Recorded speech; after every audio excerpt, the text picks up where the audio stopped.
দেখেন, আপনারা যদি আমাকে কেউ প্রশ্ন করেন, জামশেদ ভাই আপনি শুধু আহলি হাদিস মসজিদে কেন যায় জুমা পড়ান, অথবা শুধু আহলি হাদিস বা সালাফি বা সহিহ আকীদার ওরা দাওয়াত দিলে ওদের এখানে কেন যান, আমি আপনাদেরকে বলে দিতে চাই, আমি ওই প্রত্যেক মসজিদে জুমা পড়াবো। আমি বড় হয়েছি সৌদি আরবে। কোথায়? আমি কোথায় বড় হয়েছি? আমি সৌদি আরব বড় হয়েছি। ওখানে জুমার খুতবা আমরা দুইটা শুনতাম। কয়টা শুনতাম? দুইটা শুনতাম। এবং হাদিসেও এটাই পাওয়া যায়, জুমার খুতবা কয়টা? দুইটা। এখন এখানে আসার পরে দেখলাম যে তিনটা হয়। আমার হিসেবে তো তিনটা, বাট আপনাদের হিসেবে দুইটা। যেমন আপনাদের এখানে ওরা বলছে যে একটা বয়ান, একটা কি? তো আমি বললাম যে বয়ান তো উর্দু ভাষাটার আরবিতে ট্রান্সলেশন করে অনুবাদ করো।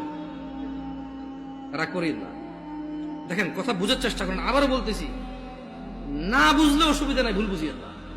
বয়ান হলো উর্দু ভাষা, এটার আরবি কন্ত কি হয়? ধরেন একজন সৌদির যদি বলি যে বয়ান, বয়ান বুঝবে? এটা কুয়েতি, এটা ইরাকি, এটা ফিলিস্তিনি, এটা সুরি, এটা এটা এটা এটা ইমারাতি, এটা উম্মানি, ওদেরকে যদি বলি যে বয়ান বুঝবে? বলতে হবে কালাম আরবি, কালাম আরবি। ও বলো যে আরবি কো, আরবি কো। আরবিতে বয়ানের আরবিটা কি? হ্যাঁ, খুতবা। আমিও তো তাই বলি, তিনটা খুতবা দেন।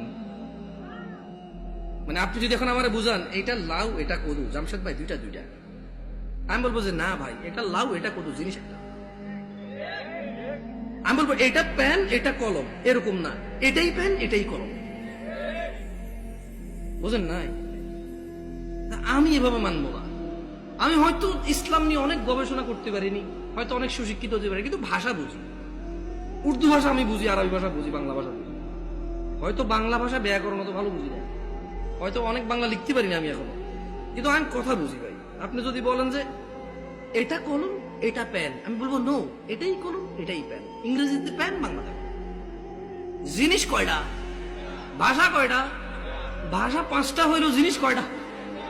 আমিও কই বয়ান মানি, এটা আরবিতে ট্রান্সলেশন করলে খুব হবে। ভুল বুঝিয়ে না, আবার বলতে শোনেন।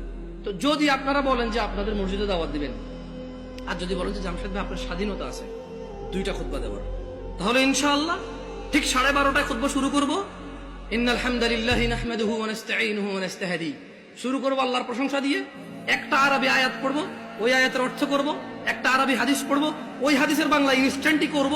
এভাবে আধা ঘন্টা 1 ঘন্টা যা আল্লাহ তৌফিক দিয়ে কথা বলে বসবো, বসে আবার উঠবো, আবার আরবিতে যেটা বলবো ওটার বাংলা অনুবাদ করে খুতবা শেষ করে দুইটা খুতবা দিয়ে নামাজ পড়ে সালাম ফিরে ফেলবো।